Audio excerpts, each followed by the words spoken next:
Hello painters, welcome to part 2 of my airbrushing basics video.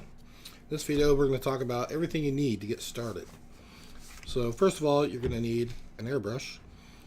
I use an Iwata Eclipse HPCS with the gravity feed. They make another model that has a siphon feed which comes up through the bottom and connects to a larger reservoir. And those are okay if you're doing really big projects, but I mean, this holds enough paint, even for something this size or, terrain. Well, one cup will cover that whole model. So this is a dual action, which means you push the button down for air and you pull it back for paint.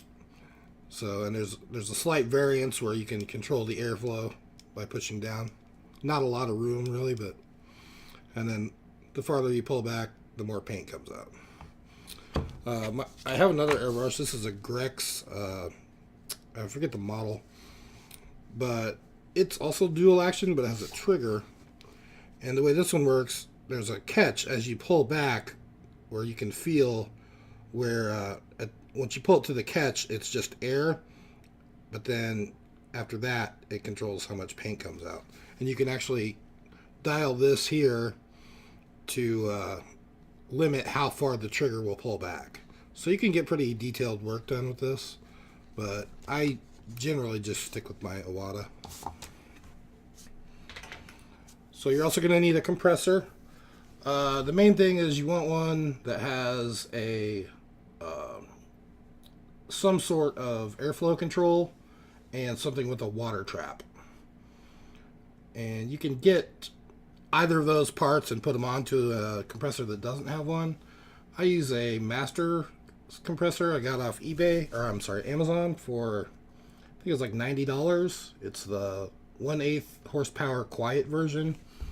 I would recommend getting one that has a tank, that way it doesn't run constantly, and I think it helps stabilize your air pressure better than a tankless one. But you certainly don't need to get like Iwata makes their own compressors. They're really small, but the one I have is really loud, and they're way more expensive, but they're basically the same compressor with a shiny paint job and a different label slapped on it. So other things you're going to want, this is the cleaning pot, so you can use this to, I mostly just use it for holding my airbrush when I'm not using it. But when I spray cleaner through it, I spray it into this. You're also going to want airbrush flow improver. I use Vallejo, and a little cleaning kit that may or may not come with your airbrush. You're going to need some Hops number 9 oil. This isn't, this is optional, I guess, but when I do my cleaning video, I'll explain what this is for. You definitely want to get one of these angled squirt bottles. You can get these off Amazon. You get like a 2-pack for $10, something like that. This is a 500 milliliter size, which is a good size. But this is great for when you're doing color changes and cleaning it.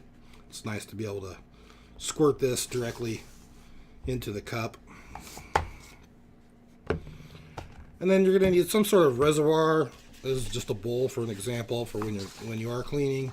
I've got a 1-gallon bucket that's a little sturdier, won't tip over like this would, but something to pour your used cleaning solution in.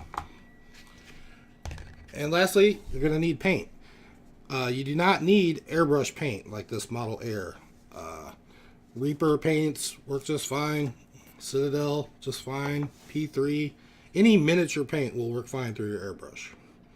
So you don't have to buy special airbrush paint. But that's going to do it for this video. Stay tuned for part 3.